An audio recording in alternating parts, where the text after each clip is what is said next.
Good evening. Good evening. Good evening po, sir. Kamusta na po? Lumalakas po naman. Ay, ganda pa rin ng sugar nyo ah. Ay, oo. Kanina po mga 58 na lang. Sabi ko, 58 na lang. Kaya ako kumain agad. Okay, wala na tayong gamot sa sugar niyan. Sugar ko talaga 100% na buwan. Ang ganda. Yung nakadalawang buwan na walang medicine. Kamusta na po ang kreya natin? Ay, hindi pa po nagtupuan. Hindi pa nag-a-advise yung aking libro sa Sintlog kung kailan ako magpapa-lab test. Kamusta naman ang pakiramdam nyo habang nasa nagda-dialysis 3 times a week? Oo. Ano, mas energetic ba kayo? Nakakatulog po ako.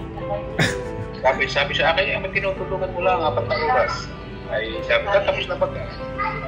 Ay ako ginigising lang pagka yung mag-BBP kasi every 30 minutes po.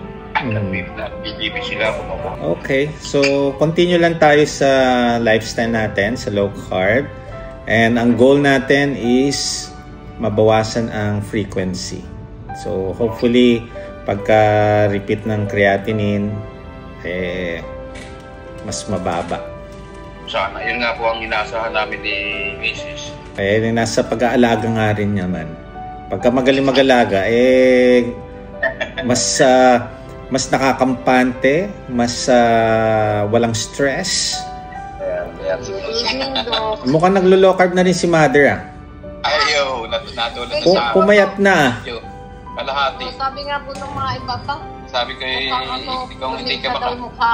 hindi ka makaiwas sa rice. Kuha na lang, half cup na lang. Ayan, very good.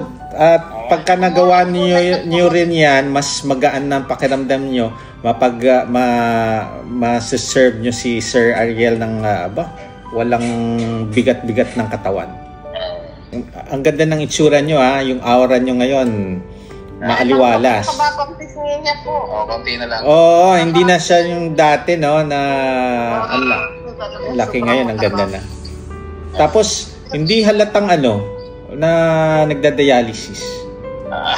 Nakikita po lang yung tama dito eh. Kasi yung mga ibang nagda-dialysis, 'di ba nangingitim yung mga balat nila? Oo. Yun nga po sabi ko. Ay, ako po yung wala akong itim. Kaya nga pumuti ka pa nga Tapos, at saka sabi nung iba ay nakangati. Sabi ko hindi naman pinangatihan siya po. Wala naman po siyang walang kati, walang sabi ko nga. Sabi nga nung nagdadialysis sa akin. Wala ka po talaga nararamdaman. Wala. Kaya pitutulog. Tulog. Pero last time, hindi ka natulog. Ay, ako'y nanood ng TV. Saka ng cellphone. Cellphone po. Isang beses lang. Isang beses lang naman. Napasupra yung pag-cellphone. Napasupra sa kasi cellphone. 4 na oras pa namang cellphone. Oo nga no. Parang dalawang sinihan na yun ha. Dalawang movie. Oo, dalawang sinihan na. Sige. Basta i-continue lang natin. And praying na maganda ang magiging resulta ng mga laboratory nyo sa next. Okay? Yes, yung mga kulay, yun. Tinudod ko rin yung mga gulay. Hindi na po siya nasasapik sa rice dati. Matakaw ito sa rice dati. Sabi ko, ayaw ko na mag-rice. Ganyan din ako noon. Only rice nga, di ba? Ang mga Pinoy. Only rice. Only rice ako. Mahit ka sa Ethiopian ngayon, okay na. Hindi na ho niya hinahanap. Hindi ko na hinahanap ang rice doon. Sinasaway niya po kami dito sa bahay. Mga gulay na lang na iba't ibang luto. Ayun, very good. So, continue lang. Ingat po kayo dyan. God bless.